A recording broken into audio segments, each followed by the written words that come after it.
नमस्कार दोस्तों, क्राइम तक में आप सबका स्वागत है। मैं हूं सुप्रतिम बैनर्जी और आज मैं अपने वीकेंड स्पेशल सीरीज फॉलोअप के एक और ताज़ा तरीन एपिसोड के साथ आप सबके सामने हाजिर हूं।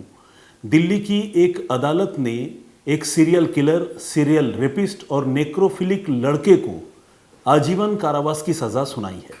सीरियल किलर यानी जो एक के बाद एक कत्ल करता जाए, सीरियल रेपिस्ट यानी जो एक के बाद एक बलात्कार करता जाए, और नेक्रोफिलिक यानी वो इंसान जो बलात्कार करने के लिए लाशों को भी न बख्शे।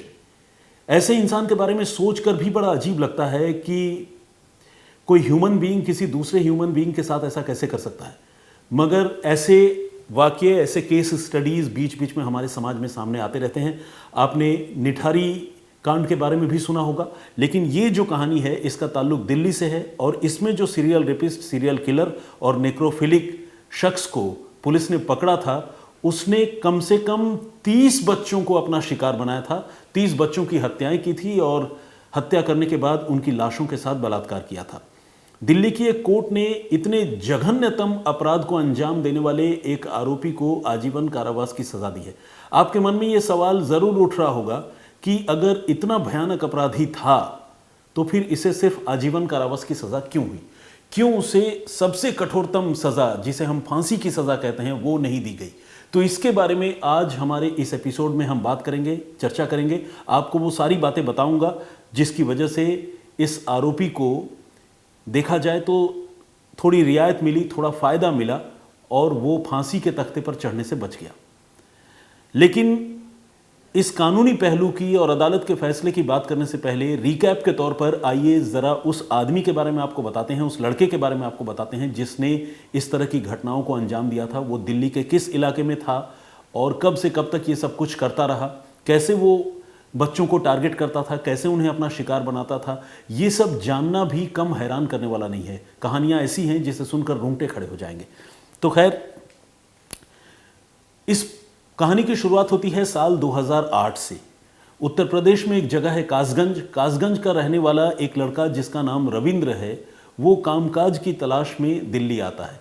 साथ ही उसके जो मम्मी पापा हैं वो भी दिल्ली आते हैं। उसके पापा प्लम्बिंग का काम करते हैं यानी प्लम्बर हैं, और माँ हाउसमेड या हाउस हेल्प का काम करती हैं, लोगों के घरों में जाकर चौका बर्तन किया करती हैं। और ये लड़का जो है दिल्ली आने के बाद मेहनत मजदूरी करके अपने फैमिली को सपोर्ट करने की कोशिश करता है।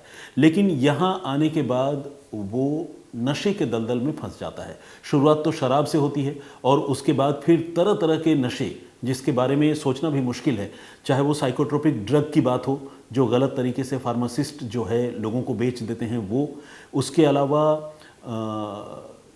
जो एडेसिव होता है कई बार चमड़े के जूते वगैरह चिपकाने के लिए, जिसे सॉल्यूशन कहते हैं, या फिर आपने देखा होगा क्विक फिक्स हो गया, या इस तरह के जो दूसरे मटेरियल हैं, फेविकॉल हो गया। फेविकॉल तो शायद नहीं यूज़ होता है, लेकिन बाकी जो दूसरे किस्म के एडेसिव हैं जिसमें बड़ी तेज़ स्मेल होती है, गंध होती है, उस तरह के एडेसिव का, आयोडेक्स का लोग सूंघ कर खाकर नशा करते हैं। और ये जो रविंद्र नाम का लड़का है, दिल्ली आने के बाद ये भी उस तरह के नशे के जाल में फंस जाता है।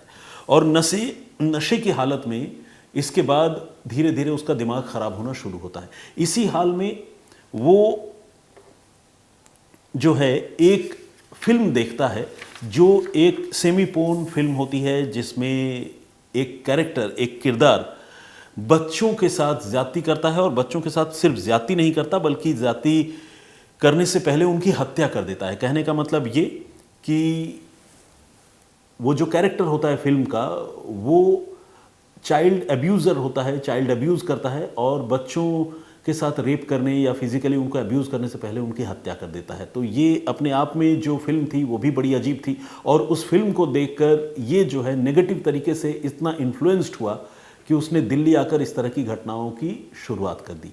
इसके बाद वो नशे की हालत में घर से निकलता है और एक एक करके जब जब उसे मौका मिलता है तब तब वो छोटे छोटे बच्चों को अगवा करता है, किसी को टॉफ़ी का लालच देता है, किसी को खिलौनों का लालच देता है, और सुनसान जगह पर ले जाकर उनके साथ पहले तो वो हत्या करता है उनकी। बच्चों को तड़पा कर मारने में उसे मज़ा आता है, और जब बच्चे रोकर रहम की भीख मांगकर उसके हाथों मारे जाते हैं। उसके बाद फिर उनकी लाशों के साथ रविंद्र नाम का ये लड़का रेप करता है और ये सिलसिला लगातार सालों साल दिल्ली में चलता रहता है। एक एक कर कई माँ बाप अपने छोटे छोटे नन्हे मुन्ने बच्चों को खो चुके होते हैं। पुलिस जांच करती है, कई बार लाशें मिलती हैं, कई बार लाशें नहीं मिलती है, लेकिन ये जो गुनहगार है रविंद्र, ये कभी पकड़ा नहीं जाता क्योंकि इसका कोई सुराग, कोई सबूत मौका वारदात पर पुलिस कभी कलेक्ट नहीं कर पाती है। फिर चाहे आप उसको सर्विलांस की कमी कहें, सीसीटीवी फुटेज न होने की बात कहें या मोबाइल फ़ोन का इस्तेमाल न होने की बात कहें, जो भी कहें, लेकिन ये जो मुलजिम है ये लगातार पुलिस की आंखों में धूल झोंकने में कामयाब रहता है। लेकिन फिर एक दिन वक्त का पहिया घूमता है और एक घटना होती है 14 जुलाई 2015 को। एक तरह से देखा जाए तो 2008 में जब ये दिल्ली आया था तभी से इस सिलसिले की शुरुआत हो गई थी बच्चों को टारगेट करने की। फिर 2015 में जाकर 14 जुलाई की तारीख को इस भयानक सीरियल किलर का भांडा फूटता है और उसके चेहरे से नकाब हटता है। होता यह है कि 14 जुलाई को आउटर दिल्ली के, बाहरी दिल्ली के बेगमपुर इलाके में एक खंडहर नुमा मकान में एक छोटी सी बच्ची की लाश, 6 साल की एक छोटी सी बच्ची की लाश उस मकान के शाफ्ट के अंदर पड़ी हुई मिलती है। घर वाले उस बच्ची को ढूंढ रहे होते हैं, लेकिन जब देर तक वो बच्ची नहीं मिलती और फिर तलाशी अभियान चारों ओर चलाया जाता है तो फाइनली लोगों की नज़र उस शाफ्ट में बच्ची की लाश पर जाती है और पुलिस जो है उसको खबर मिलती है। फिर पुलिस मौके पर पहुंचती है। अब बच्ची की लाश अगर शाफ्ट के अंदर पड़ी हुई है तो एक्सीडेंट भी हो सकता है, मर्डर भी हो सकता है। पुलिस डेड बॉडी को रिकवर करके पोस्टमार्टम के लिए भिजवाती है, लेकिन जब पोस्टमार्टम रिपोर्ट सामने आती है तो पुलिस वाले सन्न रह जाते हैं। उस बच्ची के साथ न सिर्फ कत्ल हुआ था उस बच्ची का, बल्कि कत्ल करने के बाद उस बच्ची के साथ रेप जैसी गिरी हुई हरकत को अंजाम दिया गया था। ये जो बात थी इसने पुलिस के कान खड़े कर दिए और दिल्ली पुलिस जो है इसके बाद उस कातिल की तलाश में जुट गई। हालांकि मौका वारदात पर ही इस बार पुलिस को कुछ सुराग मिले। सुराग के तौर पर पुलिस को मौका वारदात पर एक शख्स का आई कार्ड मिला, आइडेंटिटी कार्ड, और साथ ही उसी के कुछ और डॉक्यूमेंट्स मिले, दस्तावेज मिले। ये जो आई कार्ड और डॉक्यूमेंट मिले तो पुलिस को लगा कि हो ना हो इसी आदमी ने या इसी लड़के ने इस बच्चे के साथ इस तरह की जघन्यतम घटना को अंजाम दिया होगा। पुलिस ने उस आदमी को आई कार्ड के सहारे धर दबोचा। उसका नाम था सनी। वो सनी भी दिल्ली के बेगमपुर इलाके में ही रहता था, लेकिन जब उससे इस बच्ची के कत्ल के बारे में और उसके साथ हुए रेप के बारे में पूछताछ की गई तो वो बिल्कुल क्लूलेस था, हैरान था, और उसने कहा कि इस तरह की कोई घटना के बारे में वो जानता ही नहीं है। कत्ल करना या मारना तो बहुत दूर की बात है। हालांकि कोई भी मुलजिम आमतौर पर जब पुलिस उसे पकड़ती है तो वो इतनी आसानी से अपना जुर्म कबूल नहीं करता है, तो पुलिस ने उसके साथ भी सख्ती की। लेकिन तमाम सख्ती करने के बावजूद जब पुलिस को यकीन हो गया कि ये लड़का झूठ नहीं बोल रहा है, तब पुलिस का माथा ठनका और पुलिस को लगा कि इस मामले के पीछे किसी और का हाथ हो सकता है। लेकिन अब जवाब सनी को ही देना था कि अगर उसने इस 6 साल की बच्ची के साथ रेप नहीं किया, उसकी हत्या नहीं की, तो फिर उसका आई कार्ड और उसके डॉक्यूमेंट्स उस बच्ची की लाश के पास कहाँ से आए। इस सवाल का जवाब पुलिस सनी से पूछती है और सनी जो कहानी सुनाता है उसके बाद इस तफ्तीश को एक और दिशा मिलती है, एक और सिमत मिलता है, एक और डायरेक्शन मिलती है। होता यह है, सनी बताता है कि उसकी अपने पड़ोस में रहने वाले एक लड़के रविंद्र के साथ लड़ाई हुई थी और ये लड़ाई रविंद्र ने नशे में धुत होकर उसके साथ की थी और उस पर उसको मारने पीटने की कोशिश की थी। जब वो जान बचाकर भाग रहा था तो रविंद्र ने उसके सारे आई कार्ड और पेपर वगैरह उससे छीन लिए थे, स्नैच कर लिए थे। इसके बाद वो किसी तरह जान बचाकर अपने घर आ गया, लेकिन उसे नहीं पता कि उसका आई कार्ड और दूसरे डॉक्यूमेंट्स रविंद्र जो है ऐसे किसी लाश के पास फेंक सकता है। अब सनी ने जो कहानी बताई उसके बाद पुलिस के शक की सुई सीधे रविंद्र की तरफ घूम गई और फाइनली पुलिस ने 14 जुलाई को ही रविंद्र को पकड़ने में कामयाबी हासिल कर ली। लेकिन रविंद्र से जब पूछताछ शुरू हुई तो रविंद्र ने जो कहानी सुनाई उसे सुनकर खुद पुलिस वालों के रोंगटे खड़े हो गए। रविंद्र ने पुलिस की पूछताछ में ये कहा कि उसने सिर्फ इस एक बच्ची की हत्या नहीं की, बल्कि इससे पहले कम से कम वो 30 ऐसे ही बच्चों की हत्याएं कर चुका है और हत्या करने के बाद उनकी लाशों के साथ वो रेप कर चुका है। पुलिस वालों को अपनी कानों पर यकीन नहीं हुआ। उन्हें लगा कि ऐसा कैसे हो सकता है, कोई लड़का इतनी हत्याएं करे और हत्या करने के बाद वो लाशों के साथ रेप करे, कैसी जहनियत है उसकी, क्या उसके दिमाग में चलता है। पुलिस ने उससे पूछताछ शुरू की और एक एक करके वो सारी कहानियां बताता चला गया। जैसे जैसे उसे केस स्टडीज़ अपने हत्याओं की, अपने रेप की याद आती रही, वो पुलिस को बताता रहा। आपको जानकर हैरानी होगी कि एक बच्चा तो महज 2 साल का था जिसकी उसने हत्या की थी और उस 2 साल के बच्चे के साथ भी उसने रेप की थी। और रविंद्र ने ये घटनाएं सिर्फ दिल्ली के, आउटर दिल्ली के इलाके में ही अंजाम नहीं दी, बल्कि आउटर दिल्ली के अलावा नोएडा में और दिल्ली के आसपास के इलाकों में भी वो इस तरह की घटनाओं को अंजाम देता था। पुलिस ने उससे पूछा कि भाई माजरा क्या है, तुम ऐसा क्यों करते हो? तो उसने वो कहानी बताई जो मैंने आपको पहले बताई थी कि नशे की हालत में उसका खुद पर से काबू नहीं रह पाता और वो जो है लोगों की इस तरह से हत्याएं करता है।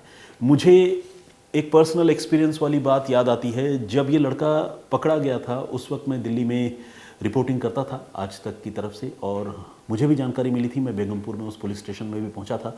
उस समय शमसर भी वहाँ थे, शमसर भी पहुँचे थे और शमसर ने उस लड़के का एक इंटरव्यू भी किया था। और मुझे अच्छी तरह याद है कि वो लड़का जब पकड़ा गया तो उसने न सिर्फ अपने मुंह से खुद ब खुद सारी कहानियां पुलिस को और मीडिया वालों को बताई, बल्कि उसने ये भी कहा कि अब उसे बड़ा अफसोस है और उसने जितनी गिरी हुई हरकत की है इसके बाद तो उसे सजाए मौत ही मिलनी चाहिए, उसे फांसी से कम कोई सज़ा मेरे हिसाब से नहीं होती है। वो खुद ये बात अपनी ज़ुबान से कबूल कर रहा था। मुझे उसका वो इंटरव्यू और उसकी वो बातें याद है। एक और बात वो ये कि ये लड़का ये भी कह रहा था कि उसने खुद 30 लोगों की हत्याएं की है, 30 बच्चों और बच्चियों की हत्याएं की है। और वो ये सारी बातें इसलिए बता रहा है क्योंकि अब जो है उसके प्रायश्चित करने का वक्त है। और एक कत्ल के मामले में या एक रेप के मामले में जितनी सज़ा है, 30 हत्याओं या रेप के मामले में भी वही सज़ा है। तो झूठ क्यों बोलना? अब जब भांडा फूट ही गया है तो वो सारी बातें बता देना चाहता है। ऐसा जुर्म की दुनिया में, क्राइम के मामलों में पहले भी देखा गया है कि कोई भी अपराधी जब पकड़ा जाता है तो कई बार वो अंदर से मेंटली, इमोशनली हल्का होने के लिए अपने तमाम नए पुराने जुर्म का इकबाल करता है। तो ये रविंद्र भी उस रोज़ कुछ ऐसा ही कर रहा था। खैर, इसके बाद जब वो पकड़ा गया, उसने अपने तमाम जुर्म की कहानियां सुनाई तो पुलिस ने एक एक करके तमाम मामलों को इन्वेस्टिगेट करना शुरू किया। मगर आपको जानकर हैरानी होगी कि वो कबूल तो कर रहा था 30 कत्ल के मामलों की, लेकिन दिल्ली पुलिस सिर्फ 3 ऐसे मामलों के बारे में पता लगा पाई जिनमें बच्चों की हत्याएं हुई थी, बच्चों के साथ ज्यादती हुई थी, रेप हुआ था और उनके पीछे रविंद्र की भूमिका सामने आई। और इस तरह से दिल्ली पुलिस ने एक एक करके वो जो 3 केस स्टडीज़ थे, 3 मामले थे, उसमें 3 एफआईआर दर्ज करके उन मामलों की चार्जशीट अदालत में दाखिल की। चूंकि ये बाहरी दिल्ली का मामला था तो ट्रायल जो है वो रोहिणी कोर्ट में शुरू हुआ और अब रोहिणी कोर्ट में अभी जाकर इसी साल, इसी महीने, यानी पूरे 9 साल बाद 25 मई 2023, 25 मई 2023 को रोहिणी में एडिशनल सेशन जज की जो अदालत है उसने रविंद्र को 30 में से एक मामले में आजीवन कारावास की सजा सुनाई। हालांकि दिल्ली पुलिस के जो वकील थे उन्होंने रविंद्र के लिए आजीवन कारावास नहीं बल्कि फांसी की सज़ा की मांग की थी और ये कहा था कि ऐसा दरिंदा, ऐसा शैतान जो दूसरों की ज़िंदगी की कद्र न करे और जो बच्चों की हत्याएं करे और लगातार करे, उनके साथ रेप करे, उसके साथ कोई दया नहीं दिखाई जानी चाहिए और उसे फांसी की सज़ा दी जानी चाहिए। मगर अदालत ने दिल्ली पुलिस के इस अपील को या फरियाद को दरकिनार करते हुए, खारिज करते हुए उसे दोषी तो माना और आजीवन कारावास की सज़ा दी। अब आप पूछेंगे कि अदालत ने ऐसा क्यों किया? तो अदालत ने जो अपना पक्ष रखा या जजमेंट देते हुए अदालत ने जो अपनी राय रखी वो राय कुछ यूँ थी कि किसी भी गुनहगार को फांसी की सज़ा यानी मौत की सज़ा देने से पहले उसका जुर्म बियॉन्ड डाउट प्रूव होना चाहिए, यानी अपराध ऐसे साबित होना चाहिए जिसमें शक की कोई गुंजाइश न बचे।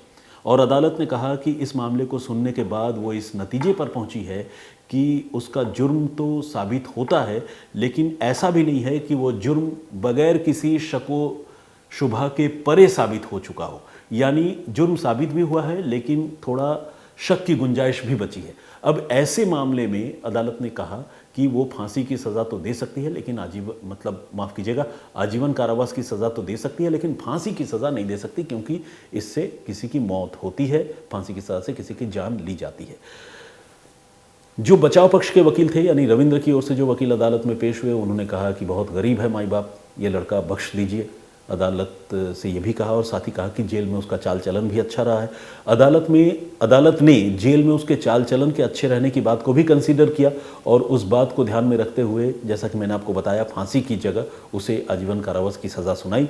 लेकिन साथ ही अदालत ने यह भी कहा कि बात अमीर और गरीब की नहीं है। कानून में अगर कोई मुलजिम या कोई गुनहगार अमीर हो या गरीब हो, उसके साथ उसके आर्थिक स्थिति को देखते हुए कोई रियायत करने या उसे कड़ी सज़ा देने का कोई नियम नहीं है। तो इसीलिए अगर आप ये कहते हैं कि गरीब है माई बाप, इसे बख्श दीजिए, तो इस लिहाज से उसे छोड़ा या उसकी सज़ा में कोई ढील नहीं दी जा सकती है।